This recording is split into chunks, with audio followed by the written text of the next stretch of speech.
मोक्ष मार्ग के प्रतिपादक चरण तीर्थंकर श्रीमद भगवान महावीर स्वामी के चरणों में कोटि कोटि वंदन करते हुए एक भवावतारी चर्चा चक्रवर्ती भीष्म प्रतिज्ञाधारी अखंड बाल ब्रह्मचारी आचार्य सम्राट पूज्य श्री जयमल जी महाराज साहब के चरणों में कोटि कोटि वंदन करते हुए उन्हीं के 11वें पट्टेधर आचार्य सम्राट पूज्य श्री सुखचंद्र जी महाराज साहब के चरणों में कोटि कोटि वंदन।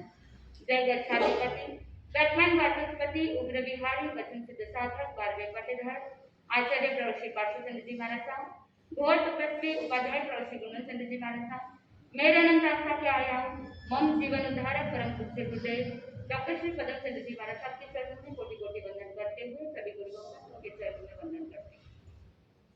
गुरुदेव श्री की आज्ञा से आत्मबंधु अनंत अनंत ज्ञानी सर्वज्ञ सर्वदर्शी तीर्थंकर प्रभु महावीर स्वामी जिन्होंने संसार के भव्य प्राणियों को जिनवाणी के माध्यम से कर्म मुक्त होने की प्रेरणा दी।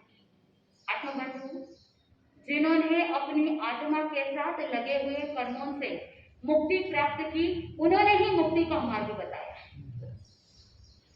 जो तिरे वो ही दूसरों को तार सकते हैं। इसीलिए प्रभु महावीर स्वामी ने जो मार्ग बताया है उसे आपने नमोतुनम के अंदर भी कहा तिन्नानम तार्यानम, जो स्वयं भी तिरे और दूसरों को भी तारे। ऐसा तिन्नानम तार्यानम का मार्ग प्रभु ने बताया और हम निरंतर प्रवचन श्रृंखला के माध्यम से उन्हीं वीर प्रभु महावीर स्वामी के जीवन के वृत्तांतों को सुन रहे हैं कि किस तरह से पूर्व भव उनका कैसा रहा, कैसे कर्मों का लेखा जोखा हर एक साधक को भोगना पड़ता है। चाहे राजा हो या रंक हो, चाहे तीर्थंकर हो, चाहे संत हो, चाहे अरिहंत हो या चाहे साधारण मनुष्य हो, चाहे तिर्यंच गति के जीव हो या चाहे नरक गति के जीव हो, हर एक जीव को किए हुए कर्मों को वापस बोलिए किए हुए कर्मों को भोगना पड़ता है। ये आज तक हमने सुना है। कड़ाण कमाण न मुख अति, किए हुए कर्मों को भोगे बिना मुक्ति प्राप्त नहीं कर सकते। यहाँ पर सापेक्ष चिंतन होना बहुत जरूरी है। क्या हर एक कर्म को भोगना ही पड़ेगा? आपने आज तक यही सुना है, जो कर्म करेंगे वैसा फल भोगना पड़ेगा। लेकिन वहां पर भगवान ने सापेक्ष चिंतन दिया है, वहां पर अपेक्षाकृत है। कौन से कर्मों को भोगना ही पड़ेगा? निकाचित कर्म को भोगना पड़ेगा। लो जो चीखने कर्म है, जो बहुत ज्यादा गाढ़े कर्म है, जहाँ पर राग द्वेष की भावनाओं की तीव्रता है, जहाँ पर शुभ अशुभ की भावना अधिक है, जहाँ पर रस ज्यादा है। पाप करके बहुत प्रसन्न हुए, देखो मैंने कितना अच्छा काम किया है, तो वहां पर कौन से कर्म बंधेंगे? चीखने कर्म बंधेंगे, निकाचित कर्म बंधेंगे, गाढ़े कर्म बंधेंगे। और भगवान महावीर स्वामी ने कहा कि जो चीखने कर्म है, जो निकाचित कर्म है, जो गाढ़े कर्म है, उनको तो भोगना पड़ता है, भोगने के बिना छुटकारा। लेकिन वहां पर भी पुनः भगवान ने कहा कि जो भोगना पड़ता है उसमें भी एज इट इज भोगने की जरूरत नहीं है। वहां पर भी रस परिवर्तन हो सकता है।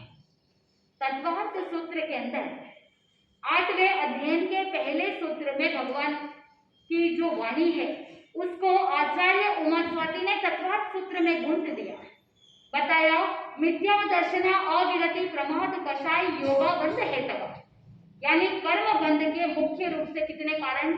5। सबसे पहला है मिथ्यात्व। आज तक मिथ्या दर्शन की ओर ये जीव रहा हुआ है, तो मिथ्यात्व के बारे में बहुत बार सुन रहे हैं।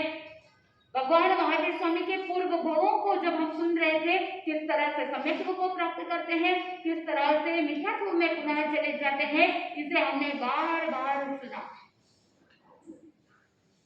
जो तीर्थंकर भगवंतों के द्वारा प्ररूपित धर्म है, उस धर्म को नहीं मानना क्या है? मिथ्यात्व। कुदेव को देव मानना, कुगुरु को गुरु मानना, कुधर्म को धर्म मानना क्या है? मिथ्यात्व।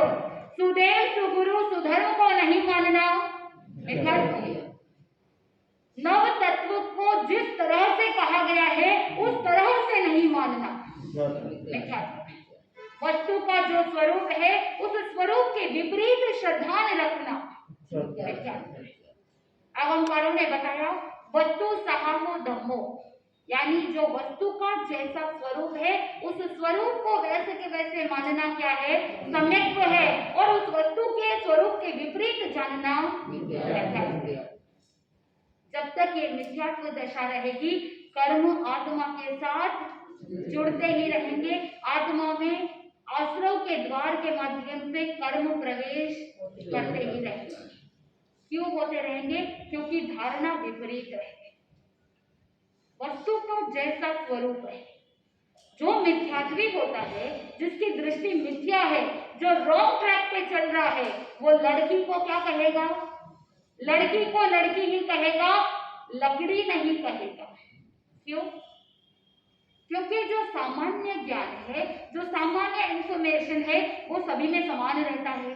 क्योंकि आत्मा में ज्ञान और दर्शन अक्षर के अनंतवें भाग जितना मौजूद रहता है, इसीलिए वो कभी लड़की को लकड़ी नहीं कहेगा, पत्थर को पत्थर ही कहेगा। लेकिन आत्मबंधु श्रद्धा में विपरीतता आ गई है।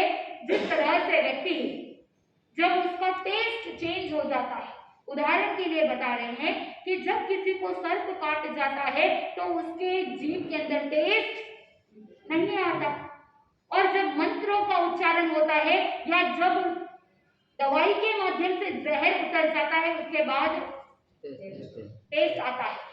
उसको अगर मिर्ची खिलाओगे तो तीखी लगेगी, तो जब मिर्ची खाने पर तीखी लगती है तो समझ जाना जहर उतर गया। ठीक उसी प्रकार आत्मा के साथ जब तक कर्म जुड़े हुए रहेंगे, मिथ्यात्व जुड़ा हुआ रहेगा, तब तक सम्यक्त्व का टेस्ट नहीं समझ आता। प्रभु की वाणी कानों तक पहुंचती है लेकिन अंदर तक नहीं उतरती। तो कर्म बंध का पहला कारण मिथ्यात्व। दूसरा कारण बताया अविरति, यानी अव्रत। त्याग, व्रत, प्रत्याख्यान ग्रहण नहीं करना क्या कहलाता है? अविरति, अव्रत। पता है कि संसार परिभ्रमण बढ़ जाता है, जो छोड़ने योग्य है उन छोड़ने योग्य वस्तुओं को प्रत्याख्यान के माध्यम से नहीं छोड़ना अव्रत कहलाता है। और व्रतों को ग्रहण करने की भावनाओं का अभाव जो होता है वो भी क्या कहलाता है? अव्रत कहलाता है। और ज्ञानी जन ने कहा कि जब तक त्याग, व्रत, प्रत्याख्यान ग्रहण नहीं करते, जब तक पाप के साथ कनेक्शन कट नहीं होता, तब तक कर्म तो आते ही रहेंगे। मान लो कि आप समर वेकेशन में कहीं घूमने के लिए जा रहे हैं, महीना 2 महीना फॉरेन ट्रिप के लिए गए हैं, आपके घर में कोई नहीं, आपने ताला लगाया, बिजली का बिल आएगा कि नहीं आएगा? आएगा। पानी का बिल आएगा, ज्यादा नहीं तो कम से कम मिनिमम तो आएगा ही। और अगर कनेक्शन जब तक कट नहीं होता, राजस्थान के अंदर आपका कोई घर है, सालों साल तक आप नहीं जा रहे हैं, लेकिन कॉर्पोरेशन का कनेक्शन जुड़ा हुआ है, बिजली घर से कनेक्शन जुड़ा हुआ है, तो बिल आएगा कि नहीं आएगा? आएगा। क्यों आएगा? क्योंकि कनेक्शन जुड़ा हुआ है।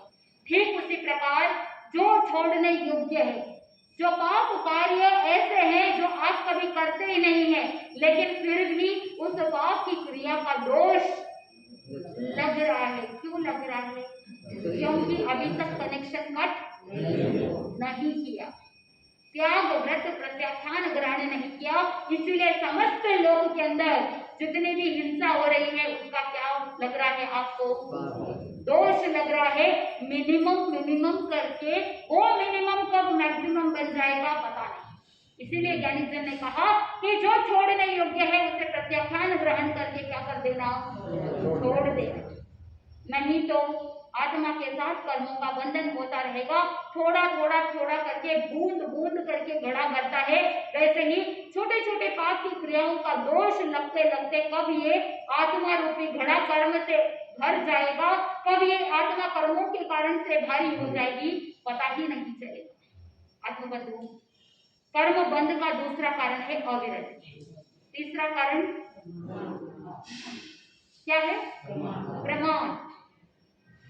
आत्मबंधु, ज्ञानीजन ने बताया कि धर्म से विपरीत दिशा में चलना, आत्मा को भूल जाना क्या कहलाता है? प्रमाद कहलाता है। पापों का त्याग नहीं करना प्रमाद कहलाता है।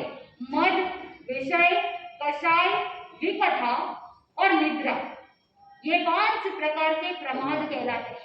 कोई व्यक्ति बहुत ज्यादा मद कर रहा है, अहंकार कर रहा है, क्या है?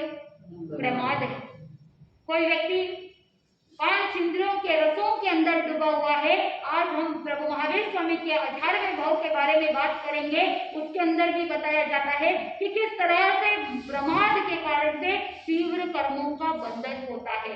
मद, विषय, कषाय, कषाय को प्रमाद के अंदर भी लिया गया और कषाय को अलग से भी लिया गया डिटेल से। मद, विषय, कषाय, विकथा, यहाँ पर बैठे बैठे अगर कोई व्यक्ति 4 जन मिल करके बैठे हैं, कोई बहुत ही अच्छे से बहुत अच्छी साड़ी पहन करके आए हैं और आप सामायिक में है भूल गए हैं और फिर आप उसे कॉम्प्लीमेंट देते हैं, आज तुम बड़ी सुंदर लग रही हो। विकथा, किसी ने आपके पति की बात कह दी तो आपको बड़ा रस आ रहा है और फिर आप कहोगे कि हाँ कुछ साल पहले मेरे साथ भी ऐसा ही हुआ था और फिर आप अपनी कहानी चालू कर देते हैं, भूल जाते हैं कि कहाँ बैठे हैं, सामायिक कर रहे हैं, भूल जाते हैं। फिर आप अपने बचपन की स्मृति पटल पे चले जाते हैं कि मेरे बचपन में भी मेरे साथ ऐसा हुआ था, फलान चंद जी ने ऐसा बोला था, मम्मी ने ऐसा बोला था और वो कहानी जैसे शुरू होती है और उसी कहानी के अंतर्गत 1 सामायिक 2 सामायिक कितनी आ जाती है पता नहीं चलता। फिर ऊपर से आप क्या कहोगे? गुरु भगवंत के पास जाकर के कहोगे कि बस 15 मिनट में दूसरी सामायिक आने वाली है, गुरुदेव क्या करो? 1 मिनट घर लो, बोल तो दीजिए, 1 मिनट घर लो। आप ही करते हैं 1 मिनट, 1 और दिला दो, फिर बातें करते करते 2 मिनट 1 और, ऐसे करते करते न जाने कितनी सामायिक हो जाती है। मणके के मणके गुड़ जाते हैं लेकिन आत्मा का कोई लक्ष्य नहीं। जहाँ पर आत्मा का लक्ष्य नहीं वो क्या कहलाता है? प्रमाद। आत्मबंधु, प्रभु महावीर स्वामी ने यही कहा कि हर एक साधक को उस भारंड पक्षी के समान अप्रमत्त रहना है। भारंड पक्षी का कैसा होता है कि 2 शरीर है लेकिन दोनों एक दूसरे के साथ कनेक्टेड है।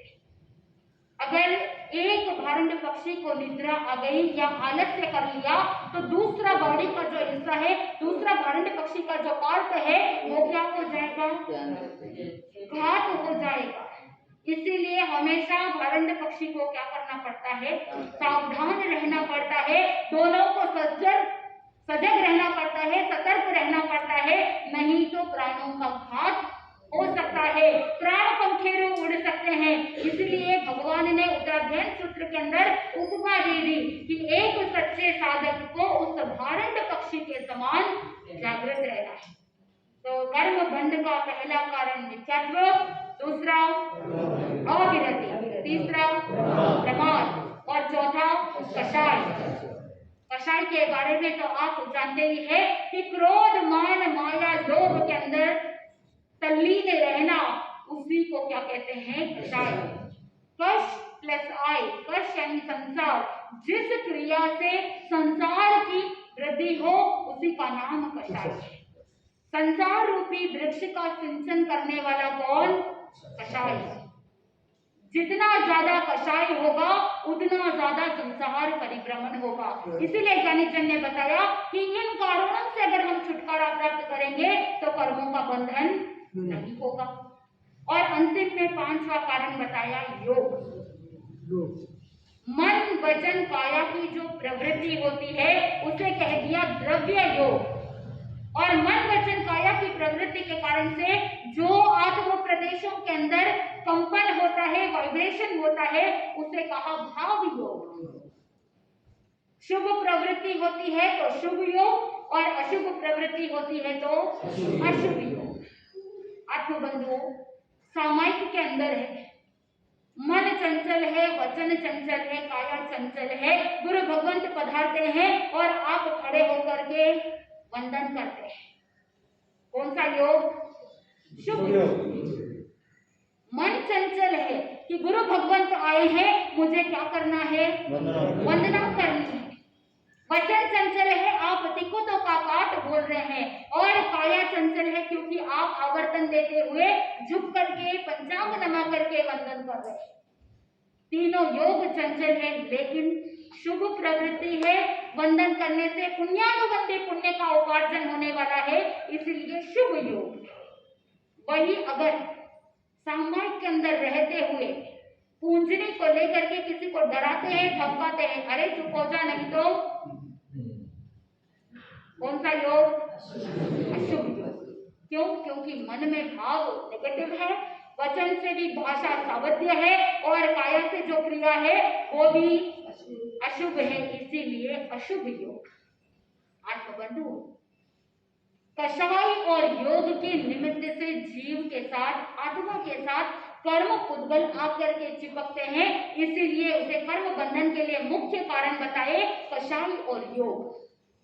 कषाय का मतलब जहां पर राग द्वेष का परिणाम है, और दूसरी तरफ योग है यानी प्रवृत्ति। जहां पर परिणाम है और जहां पर प्रवृत्ति है वहीं पर कर्मों का बंधन है। यानी जन कहते हैं कि जहां क्रिया है वहीं कर्म है। क्रिया को कर्म कहा, आम भाषा में क्रिया को कर्म कहा, और साथ में ये भी कहा कि जहां पर क्रिया होगी वहां पर प्रतिक्रिया भी होगी, क्योंकि जहां पर एक्शन होता है वहां पर रिएक्शन भी होता है। पूर्व भाव के अंदर विशाख नंदी और विश्वभूति का एक्शन था, इसीलिए आने वाले भाव में विश्वभूति के निदान करने के कारण से रिएक्शन होने वाला है। आगे चल करके वो महाशुक्र देवलोक के अंदर देव तो बने, लेकिन वहां से उत्कृष्ट स्थिति के देव के आयुष्य को पूर्ण करने के बाद कोटनपुर नगरी के अंदर राजा प्रजापति के महल में रानी मृगावती की कुक्षी से पुत्र का जन्म होता है, और उस पुत्र के पृष्ठ भाग में यानी पीठ के अंदर 3 पसलियां थी, और इसीलिए नाम रखा गया त्रिपृष्ठ। जिसके पृष्ठ भाग में 3 पसलियां, उसका नाम रखा गया त्रिपुष्ट। आत्मबंधुओं, पुराने जमाने के अंदर जो नाम रखे जाते थे वो शरीर के लक्षणों को देख करके, या जो परिस्थिति बन जाती थी, किस परिस्थिति में जन्म होता था उसके अनुसार नाम रखे जाते थे। और आज के जमाने में नाम रखते हैं, कुछ लोगों के नाम मीनिंगफुल होते हैं, अर्थपूर्ण होते हैं, और कुछ लोगों के नाम मीनिंगलेस रहते हैं, अर्थ का अता पता नहीं रहता है। आत्मबंधु, नाम से ही अर्थ घटित होना चाहिए, तभी वो साधक यथा नाम तथा गुण बनता है। आत्मबंधु, त्रिपुष्ट नाम रखा गया, जो जन्म से ही बहुत बुद्धिमान, बलशाली, वीर धीर, पोतनपुर नगर के अंदर वो त्रिपुष्ट बाल्यकाल को व्यतीत कर रहा है, और दूसरी तरफ रत्नपुर नगर के अंदर अश्वग्रीव नाम का प्रति वासुदेव था। आत्मबंधु, अश्वग्रीव यानी रत्नपुर नगर के अंदर वो प्रति वासुदेव जो 3 खंड का नाथ था, बहुत क्रूर हृदयी था, बहुत साहसी था, लेकिन क्रूरता ज्यादा। और वो अश्वग्रीव और कोई नहीं, विशाख नंदी का जीव था। आत्मबंधु, निदानकृत होता है ये सारा कार्य, और निदान के कारण से विश्वभूति का जीव वासुदेव बना, और ये नियमा है कि वासुदेव ही प्रति वासुदेव का क्या करता है? वध करता है। आत्मबंधुओं, पूर्व भाव में उत्कृष्ट संयम का पालन किया था, निदान से पहले तप संयम आराधना की, इसीलिए शरीर के अंदर बल भी बहुत अधिक था। और साथ में कहते हैं कि निदान करने के कारण से उन्होंने निदान किया था कि मेरे तप संयम ब्रह्मचर्य का फल मिले तो मैं अपरिमित बल वाला बनूं, और वासुदेव के अंदर अपरिमित बल होता है। कर्म तो बांध दिया था, और उसी कर्म का फल अब भोगने वाले हैं।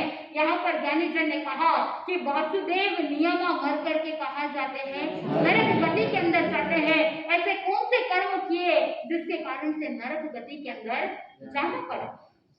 इधर एक बार अश्वग्रीव के मन में आया, मैं तो बहुत पराक्रमी हूँ, 3 खंड का नाथ हूँ, लेकिन जिज्ञासा हुई कि मेरी मृत्यु कैसे होगी। तो एक निमित्तज्ञ को पूछा, प्रश्न किया, मेरी मृत्यु कैसे होगी, कौन मेरा वध करेगा? मैं तो अजेय हूँ, आज तक मैंने बहुत लोगों को परास्त किया, हजारों लाखों लोगों को मृत्यु के घाट उतार दिया। तो अश्वग्रीव के मन में एक जिज्ञासा हुई कि मैंने इतने लोगों को मृत्यु के घाट उतार दिया, ऐसा कोई जीवन के अंदर, इस संसार के अंदर ऐसा कोई मौजूद है जो मुझे परास्त कर सके? पूछ लिया निमित्तज्ञ को। और उस समय वो निमित्तज्ञ कहता है कि जो आपका सबसे अच्छा, सबसे स्ट्रॉन्ग चंडमेघ दूत को जो पीट देगा, जो पिटाई करेगा, और साथ में ये भी बताया कि जो तुंगगिरी क्षेत्र के अंदर जो बहुत बलशाली केसरी सिंह है, उस केसरी सिंह का जो वध करेगा वो आपकी हत्या करेगा, आपको मृत्यु के घाट उतारेगा। अब अश्वग्रीव को पता चल गया कि कौन उसका वध करने वाला है, लेकिन उसे पता नहीं कि ऐसा व्यक्ति कौन है। अभी तक वो यहाँ पर मौजूद है या नहीं है ये भी नहीं पता। ये सारा जो वृतांत है कि जो 3 खंड का अधिपति बना और सब जगह पर शासन कर रहा है अश्वग्रीव, ये सब कुछ त्रिपृष्ठ वासुदेव के जन्म से पहले की बात है। अब क्योंकि त्रिपृष्ठ वासुदेव का जन्म हो चुका था, यौवन अवस्था को प्राप्त कर चुका था, एक बार अश्वग्रीव परीक्षा लेने के लिए कि वो व्यक्ति कौन है जो चंडदूत को परास्त करेगा या पिटाई करेगा, परीक्षा लेने के लिए एक बार किसी सेवक के मुंह से सुना था कि राजा प्रजापति का जो पुत्र है वो बहुत बलवान है। मन में भय उत्पन्न हुआ, और बहुत बार ऐसा होता है कि व्यक्ति भय के कारण से जो कार्य नहीं करना चाहिए वही काम कर लेता है, क्योंकि प्राणों पर बन आती है तो व्यक्ति सोचता है कि मैं इस मृत्यु के भय से छुटकारा प्राप्त करूं, और कुछ प्रयास ऐसे करता है, लेकिन उसके सारे प्रयास विफल हो जाते हैं, क्योंकि जिसका जैसे आयुष्य पूर्ण होना है वैसे केवली भगवंत ने जो देखा है वो होना है। इधर राजा प्रजापति के राजसभा में चंडमेघ दूत को भेजा जाता है। उस राजसभा के अंदर संगीत के झंकार चल रहे हैं, पूरा वातावरण रसमय बन चुका है, और राजा प्रजापति के साथ उनका पुत्र त्रिपृष्ठ और भाई अचल, त्रिपृष्ठ और अचल दोनों भाई हैं। दोनों भाई अपने पिता राजा प्रजापति के साथ संगीत सुन रहे हैं। बिना पूर्व सूचना दिए ही चंडमेघ दूत क्या करता है, राज्यसभा में आता है। तो राजा प्रजापति को पता था कि ये अश्वग्रीव का दूत है, तो इसीलिए संगीत को बीच में ही रोक दिया और सारे संदेश ले लिए और सम्मान पूर्वक सत्कार करते हुए उसे रवाना कर दिया। इधर बिना सूचना दिए रंग में भंग डालने के कारण से त्रिपृष्ठ वासुदेव को ये बात बहुत अखर गई। अपने सेवकों को बुला करके कहा कि जैसे ही ये दूत यहाँ से रवाना होता है मुझे आकर के सूचित करना। जैसे ही सत्कार सम्मान करके उस दूत को राजा ने रवाना किया, जंगल में पहुंचा, सेवकों ने त्रिपृष्ठ को समाचार दे दिए। इधर त्रिपृष्ठ और उनका भाई अचल दोनों वहां जंगल में आते हैं और खूब पिटाई करते हैं, इतना ज्यादा पीटते हैं कि साथ में दूत के साथ जितने भी साथी आए थे वो तो भाग करके वहां से निकल गए। जब राजा को पता चला कि अपने पुत्रों ने ऐसा कार्य किया है तो बहुत चिंता हुई। पता नहीं अश्वग्रीव किस तरह का एक्शन लेंगे और इस एक्शन का रिएक्शन राजा का क्या होगा ये पता नहीं, क्योंकि अश्वग्रीव के अधीन थे राजा प्रजापति आत्मबंधु। अब राजा प्रजापति ने पुनः उस दूत को बुलाया, कहा कि भाई मेरे पुत्रों ने ये कार्य किया है, ऐसा नहीं करना चाहिए था, इसीलिए तुम ये बात राजा अश्वग्रीव को मत बोलना। उसने हुंकारा तो भर दिया, लेकिन जो साथी भाग निकले थे वो जाकर के अश्वग्रीव को सारी बात पहले से ही बता चुके। अब अश्वग्रीव को पता चल गया कि यही मेरा काल है। अचल और त्रिपुष्ट इन दोनों को मारने की योजना करना चालू किया। अश्वग्रीव ने तुंगगिरी के अंदर एक शाली क्षेत्र बनाया जहां पर चावल की खेती करवाई। फिर दूतों को भेजा, कर्मचारियों को भेजा, कहीं कोई आतंक तो नहीं। आकर के समाचार दिया कि आपको चिंता करने की कोई आवश्यकता नहीं, कोई आतंक नहीं। लंबे समय तक ऐसे ही चलता रहा और एक बार शाली क्षेत्र के अंदर सारे किसान आकर के अश्वग्रीव के पास गुहार लगाते हैं कि राजन हमारी रक्षा करो। उस शाली क्षेत्र के अंदर गुफा में एक बहुत खूंखार सिंह आया है और वो वहां पर किसानों को मार रहा है। कोई भी किसान खेती करने को तैयार नहीं है, कृपा करके रक्षा करो। राजकुमारों को भेजा, सैनिकों को भेजा, वो दिन भर रक्षा करते, लेकिन फिर भी कितने ही ऐसे किसान जो सिंह के चंगुल में फंस गए और मृत्यु के घाट उतर गए। आत्मबंधुओं, अश्वग्रीव ने सोचा कि जो निमित्तज्ञ ने कहा था कि कौन उसे पछाड़ेगा, कौन उसे मारेगा, सिंह को जो मारेगा वो ही अश्वग्रीव का हत्यारा होगा, मारने वाला होगा। इसकी परीक्षा लेने के लिए अश्वग्रीव ने राजा प्रजापति को संदेश भेजा, किसानों को कह दिया चिंता करने की कोई जरूरत नहीं, तुम सबको अभय मिलेगा।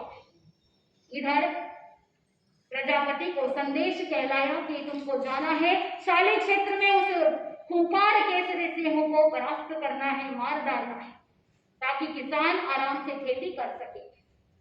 आत्मबंधुओं, राजा प्रजापति को संदेश मिला और वो तैयार हो गए, रवाना हो रहे थे। लेकिन जो योग्य पुत्र होते हैं वो अपने पिता को युद्ध में भेजने वाले नहीं। त्रिपुष्ट ने कहा कि पिताजी, हमारे रहते हुए आप युद्ध में जाओ, ऐसा हो नहीं सकता, इसलिए आप रहने दीजिए। दोनों भाई कहने लगे कि आप कृपा करके हमें अनुमति दीजिए, हम जाकर के एक मामूली सा सिंह है और आप उस एक सिंह के लिए युद्ध के लिए जाओ, उनको मारने के लिए जाओ, ये नहीं चलेगा, आप हमें भेज दो। उस समय वो प्रजापति कहते हैं, मैं तो उस नदी किनारे का वृक्ष हूँ, अब मुझे कितना तो जीना है, मैं तो कभी भी इस दुनिया से जा सकता हूँ। तुम तो आने वाले भविष्य का दीपक हो, तुम्हें सुरक्षित रहना बहुत जरूरी है। वो सिंह बहुत भयानक है, बहुत भयंकर है, कितने सारे राजा महाराजाओं को पछाड़ करके उसने मृत्यु के घाट उतार दिया है, इसीलिए तुम दोनों क्या करो, यहीं पर रहो, मैं जाता हूँ उस सिंह को मारने के लिए। लेकिन दोनों भाई अपने ही जिद पर अड़े रहे, कहने लगे कि नहीं पिताजी, आप हमें अंडर एस्टिमेट मत करो, हम आपके ही पुत्र हैं, वीर है, बलशाली है, हम उस मामूली से सिंह को पछाड़ देंगे। राजा से अनुमति मिली, दोनों भाई गए।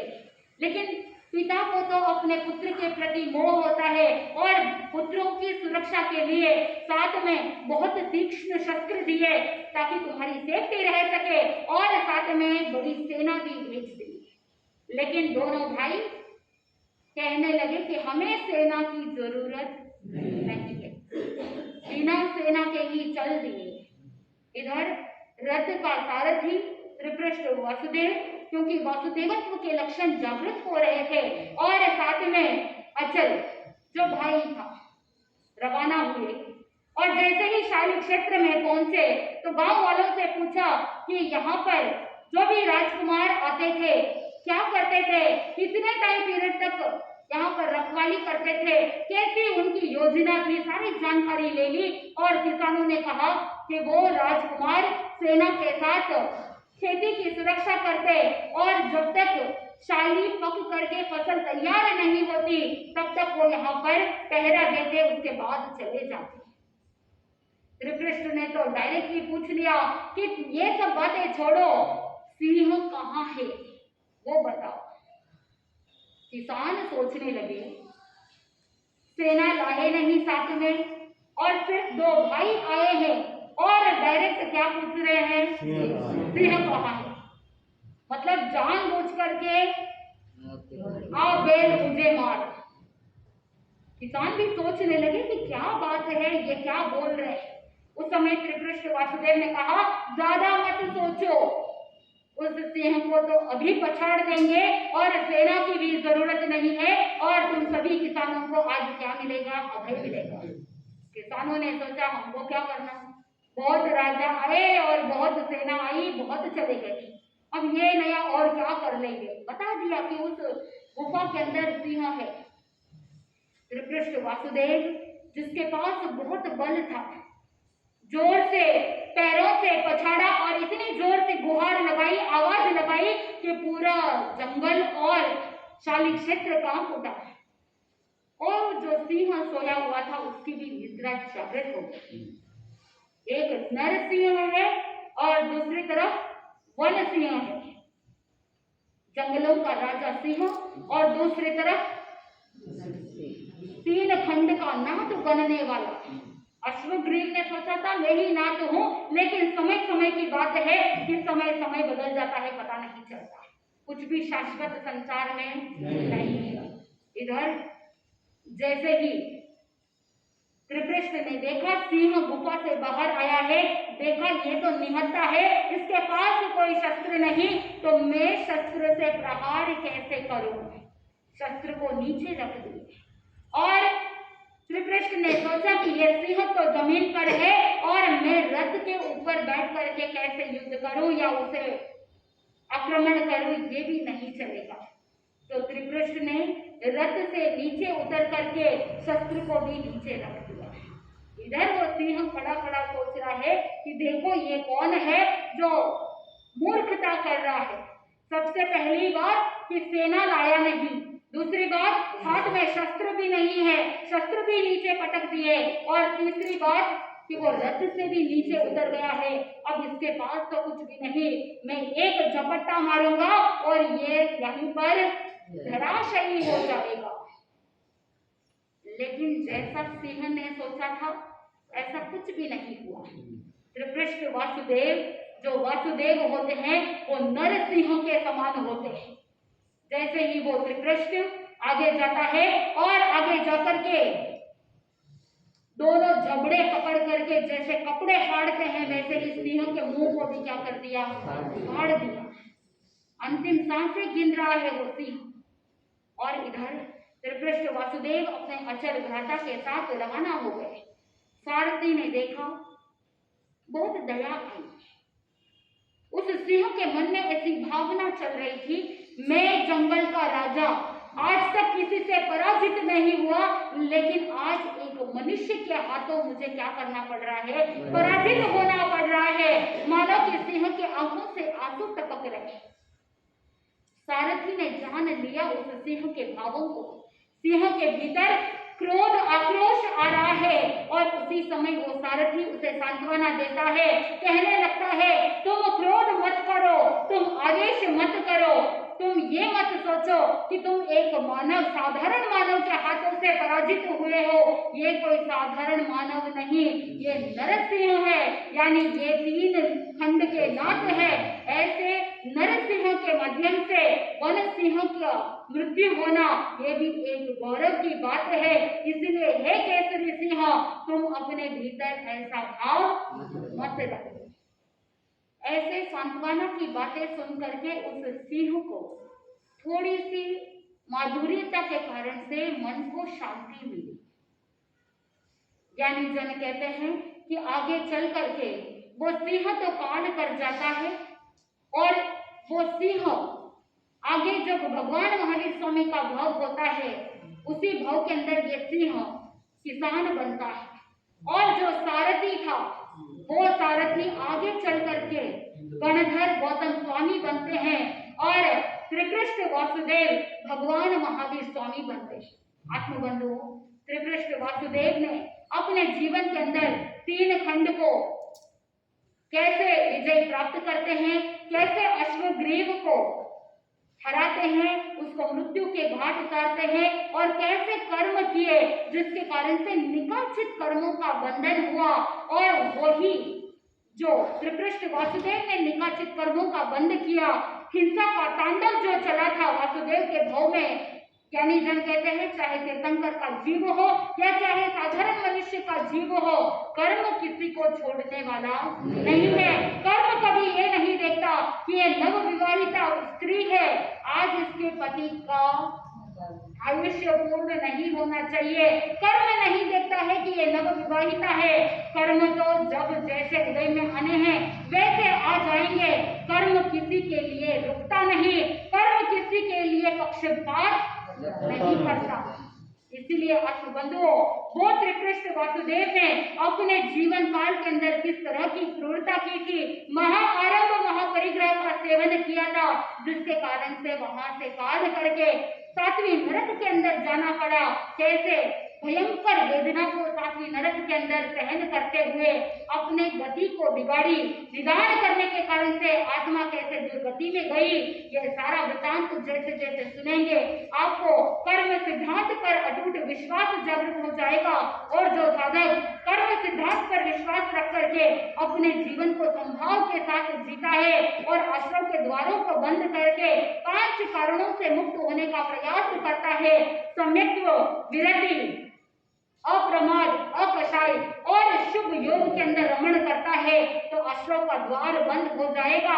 और जब साधक संपर्क की ओर आगे बढ़ता है तो आत्मा में पुण्य उदय होता रहेगा। तो आप भी इस चतुर्मास के दौरान ज्यादा से ज्यादा पुण्यानुबंधी पुण्य उपार्जन करने के लिए धर्म आराधना करे, जाप अनुष्ठान करे, ताकि आपके जीवन में खुशहाली आ सकती है, आनंद की प्राप्ति आ सकती है। इसी मंगल भावना के साथ आनंदित आनंद बोले श्री जैन धर्म की जय।